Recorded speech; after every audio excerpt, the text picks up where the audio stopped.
Hey, What's we up, can come. brothers and sisters? Most man, what's good, baby? Hey, you guys were talking about politicians and CEOs, and one thing that you guys left out, which I did a lot of research on, is the pharmacologist people, like not Pfizer, so to say, but Purdue Pharma, and all those people that like made Percocets and Oxy. Yeah, You There's a book about it. You can read it. It's called The Empire of Pain. And the whole thing of trying to help somebody, I'm trying to help you with your pain, but the next thing you know, these guys are addicted on these I pain love it, pills, Moose. and Yeah, they're losing their life, they're losing their wife and their kids because they're giving everything up because they can't fucking yeah. live life without Now, having that pain pill. aren't they more insidious again than the guy on the street who's Yes. selling the pain pill, and you know what you're getting into it, you know you're getting high, blah blah, or someone comes along, listen, I'm just trying to help you and blah blah and get you strung out and all of that It's my bullshit. medicine. I need it. Right? When you go to a doctor's office and you want help, right? You're expecting to find help, and Yeah, when you get prescribed something that could possibly uh, become, a yes, like, I don't your know, man. worst It's nightmare. Your worst nightmare. You gotta, yeah, you gotta put that on the warning label with a skull and crossbones and two old ex-drug addicts in the corner for you to talk to every time you give a prescription, so they can be like, "Listen, let me tell you what you're getting into, little fella."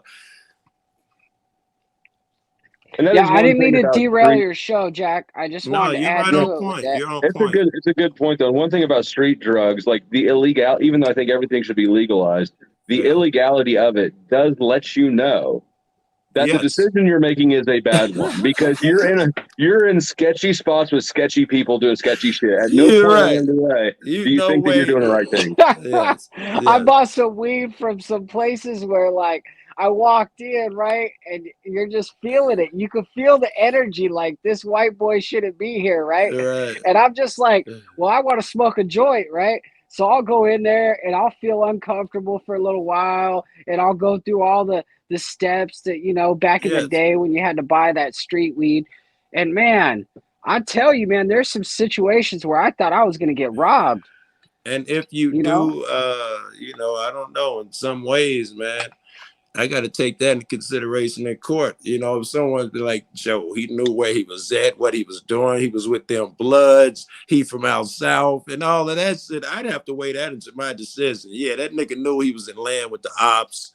If I'm on the jury, man, I have to weigh that shit in. That's I not wanted to smart. just jump real quick what Moose was saying, the pharmaceutical game. It's actually really big. And what you were saying, Joe, about on the streets. Now, what's funny is the cartels and many of the things run a lot of this. Notice the trank issue now, like the new stuff, getting the skin all to fall away and da-da-da-da, and it's hitting Yeah, yeah, everywhere, yeah. East Coast, now it's hitting West Coast. They are pushing people to the pharmaceutical game. Now, what's funny is the World Health Organization is That's on dope, terms of trying to Snapper. take over the medicine. That's dope. And then with Neuralink involved, Elon Musk, remember, he's saying he's going to take the pharmaceutical companies out. This is going to be an interesting whole thing. And Moose brought a good point. It's part of the whole, like, it's a huge part. Mental Wait, I medication, made Snafu. I might blood have missed pressure something with medication, and Elon the drugs Musk. that make you get high and pain. So Can you I back do up a believe little Moose bit? is on it right there with some big optics coming.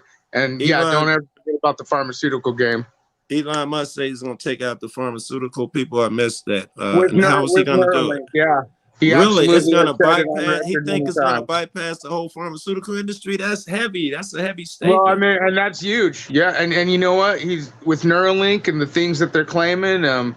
It's going to be a very interesting war. And like I said, the World Health Organization is involved on controlling pharmaceuticals in America and others. And like I said, the cartels are lacing these street drugs, as you say, for the Pushing regular them. cat, where they're Yeah. going to be pushed because it is getting bad. So no, Well, pharmaceutical. I'm glad you but brought we that all up, know man. who the cartels work for, right? Like who's above the cartels? The fucking government. Exactly. So, and Yeah. that's why I wanted to bring, because Joe was talking about the street drugs, and then you guys were talking about just the pharmaceutical, and I'm like, man, that's actually huge. It's going to be a huge play, because we're not even talking about pain pills and all that. What about mental medications and just everything? Yeah, when I was getting deported, Mental the doctor tried to medication. put me on. He tried to put me on antidepressants, And I said, I'm not depressed. And he said, well, you got a lot of stress going on in your life. It'll smooth you out. And I said, are they addictive? And he goes, no. And I said, so that I take them and they start working instantly. He's like, oh no, they got to build up in your system. Right. So I can quit them at any time. No, we have to taper you off of them. So what you're telling me is they're not euphoric. I get all the problems of an addiction without even the benefit of euphoria. Is that what you're telling me, motherfucker? Well, those physicians, they push it on you, man. I mean, I lost my sister to, her drug addiction to Dilaudid, and then it's all right. And then I got custody of her son, which I ended up adopting. And when I first got him, they claimed that he had ADHD and all these things. They want to put on medication. I'm like, he just drugs. Yeah, he just lost his freaking mother to drugs, and now you want to know? And I never did. I never put him on it. And he's 20. He's 21 now, and he's doing great. So good for you. I'll share a story with you guys. It's kind of personal, but it's real. And I've told my actual channel about this. A while back, I actually ate a handful of pills, didn't want to live, fucking didn't care, just fucking downed them out. And I ended up being, locked up for a minute, because of that situation. But I have medical issues to where, my whole life, like mental medications, I end up getting a thing that happens, I end up in the hospital. It's in my records, and I don't, whatever. And when I was in there, they play God and try and put medications on these people and zombie them out and da-da-da. Well, I went to the judge, because I knew I was ready to swing on orderlies, all that shit in there. And I had a court ordered to see the judge the next day, And I said, look, these doctors don't even care. And they specifically said, we don't care about your medical history. We don't care about any of your doctors you've seen your whole life. We're your doctors now. And if we feel that we want to try these forcefully try mental medications or whatever on someone, which they did, except if you're smart enough to fight it. I went to court. The judge looked at me and said, we've been having issues with this to where the doctors aren't listening. She immediately let me out that day. And I could not believe how real the judge was with me. So that obviously is telling me that there's all kinds of people who are going in front of the courts now saying, hey, they are drugging us up. They're fucking us up. I feel you. And for the judge to even say that. So, no, DD, absolutely. And Dilaudid, I've been on it 9 times more powerful than morphine. And then that's what Mike Jackson used to mix heroin with that shit. Yeah. I know what it is. Yeah. When I got... Well, here's the story of Urge. I was just going to say real quick, when I got sentenced for distribution in 2017, part of my sentence was to get a complete psych evaluation and follow the orders of the healthcare professional, which luckily I passed and just got a confirmed diagnosis of ADHD. And so that was the end of that. But that was a big problem because that's an open-ended, no due process. So are they saying if you're selling drugs, you must be mental? Well, the woman who did my drug and alcohol evaluation while I was in jail, she really scumbagged me to the courts. So she spoke to the judge at my sentencing and basically told him I was a psychopath.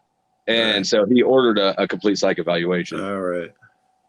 But that is the problem. The mental health thing is really trying to infest due process. It's huge, actually. I mean, could you imagine the money they're making off of these medications that they're prescribing? Like, just how much? Like, hey, you need, because a lot of these doctors nowadays, what people don't realize, when I worked in the medical facility, I did work in the medical facility. We were told, like, if you spot cancer on an X-ray, not to say a word because it has to get to a certain amount of size. And then you say, it's seriously, then you tell them, because at that point you're a multi-million-dollar patient. And, unless the patient specifically says, do you see cancer? Oh, they don't tell you.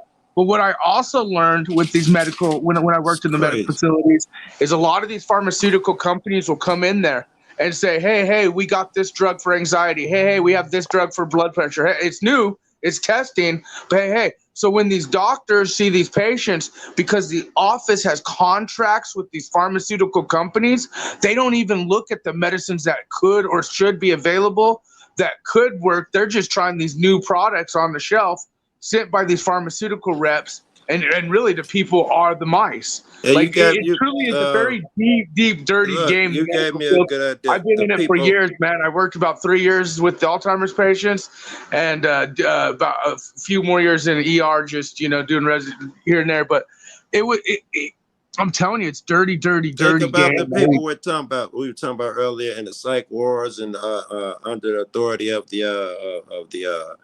the jail system and shit like that.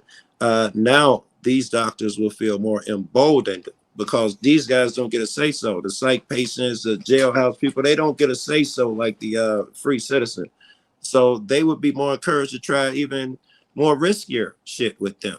Which is all the more reason that you should be able to deny some shit because they might be able to try some shit they couldn't do on a regular private citizen.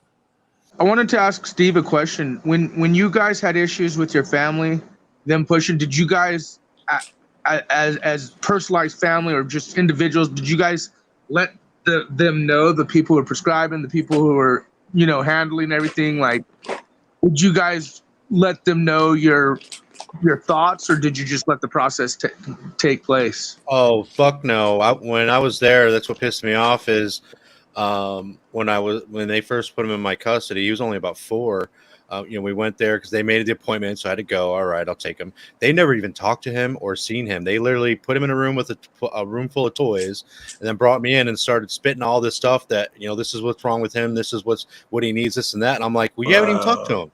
And I was like, I'm going right to the case manager, and I'm telling him exactly what it is you're doing. I was like, that's messed up. I was like, no one even said a word to this child. And I did, of course, and I never went back. They never scheduled me to go back. So I don't know. I don't know if they took action against them or whatever, but it was pretty fucked up, man. I was pretty pissed.